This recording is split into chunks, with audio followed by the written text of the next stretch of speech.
trying to give up the Foxy nickname, preferring my real name of Nicholas, which I felt was more suited to a serious life in the city. "Well, well," said the policeman. "I won a few quid on you." I smiled. He'd probably lost a few quid too, but I wasn't going to say so. "Not riding today, then?" "No," I said. "Not for a long time." Had it really been 8 years, I thought, since I had last ridden in a race?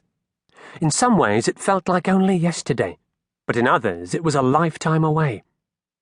The policeman wrote another line in his notebook. "So now you're a financial advisor?" "Yes." "Bit of a come down, wouldn't you say?" I thought about replying that I believed it was better than being a policeman, but decided in the end that silence was probably the best policy. Anyway, I tended to agree with him.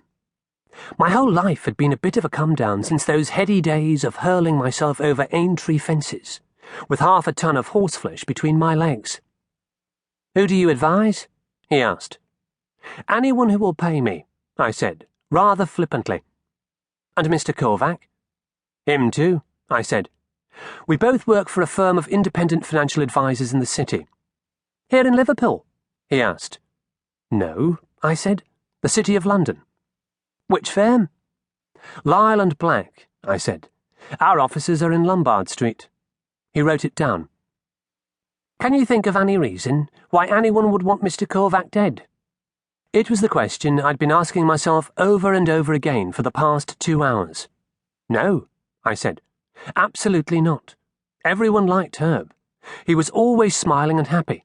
He was the life and soul of any party." "How long did you say you have known him?" asked the detective. 5 years. We joined the firm at the same time. "I understand he was an American citizen." "Yes," I said. "He came from Louisville, in Kentucky. He used to go back to the States a couple of times a year." Everything was written down in the inspector's notebook. "Was he married?" "No." "Girlfriend?" "None that I knew of," I said. "Were you and he in a gay relationship?" The policeman asked in a deadpan tone of voice, his eyes still on his notes. "No," I said, equally deadpan. "I'll find out, you know," he said, looking up. "There's nothing to find out," I said.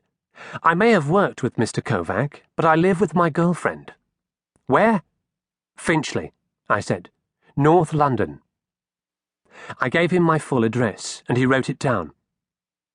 "Was Mr. Kovak involved in a gay relationship with anyone else?" "What makes you think he was gay?" I asked. "No wife? No girlfriend? What else should I think?" "I have no reason to believe Herb was gay. In fact, I know he wasn't." "How do you know?" The policeman leaned towards me purposefully. I thought back to those rare occasions when Herb and I had spent any time together, sometimes in hotels, where we would be staying overnight at financial conferences. He had never made any sort of pass at me, and he had occasionally chatted up the local girls and then boasted about his conquests over breakfast.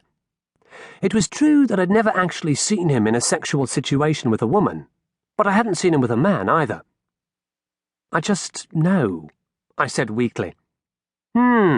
Said the inspector, clearly not believing me and making another note in his book. But did I really know? And did it matter? "What difference would it make anyway?" I asked. "Lots of murders have a sexual motive," said the detective. "Until we know differently, we have to explore every avenue."